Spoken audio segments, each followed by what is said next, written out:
Now when it comes to cool tools, there's no tool quite as cool as the single action siphon feed airbrush. Okay, so you have some compressed air sitting in a tank somewhere off to the side. That's positive pressure. Then you push the button and air flows through the hose, through the airbrush and out the tip. Not magic. But there's something about the setup that creates some sort of vacuum, some sort of negative pressure that sucks the paint from below into the gun and then shoots it out the tip. Now that is magic.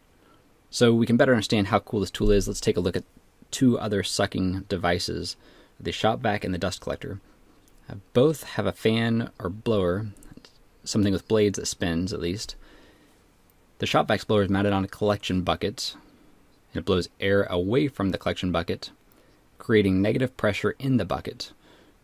Surrounding air and loose material rushes in through the hose, and that's how a shop vac works, at least as far as it relates to this video. On the other hand, the dust collector's blower blows air into the dust collection area, unlike the shop vac. This creates positive pressure in the bag and filter area. The negative pressure area only exists in the hose and ductwork.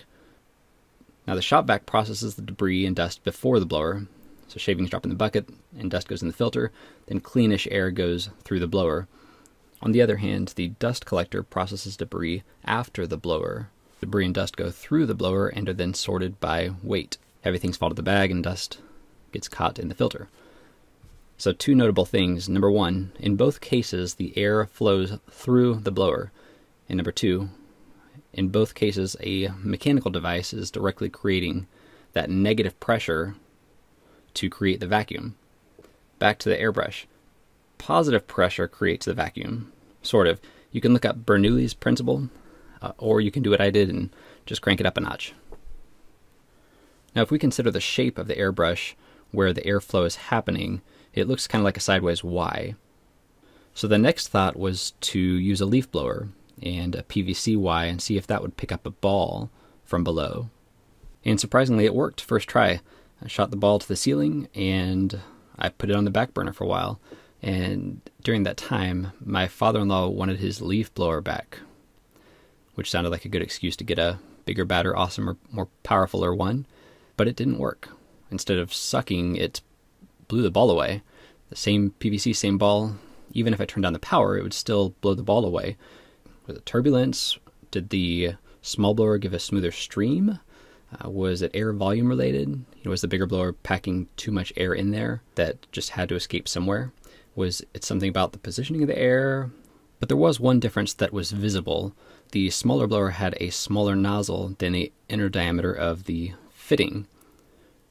Maybe that was ensuring that there was still room in the Y for additional things to be collected along the way. So to test, I jammed a reducer fitting in the PVC to sort of concentrate that airflow to a smaller diameter, and it worked. Now the ball is vacuumed and shot at a speed that's consistent and correlates with the power setting of the leaf blower.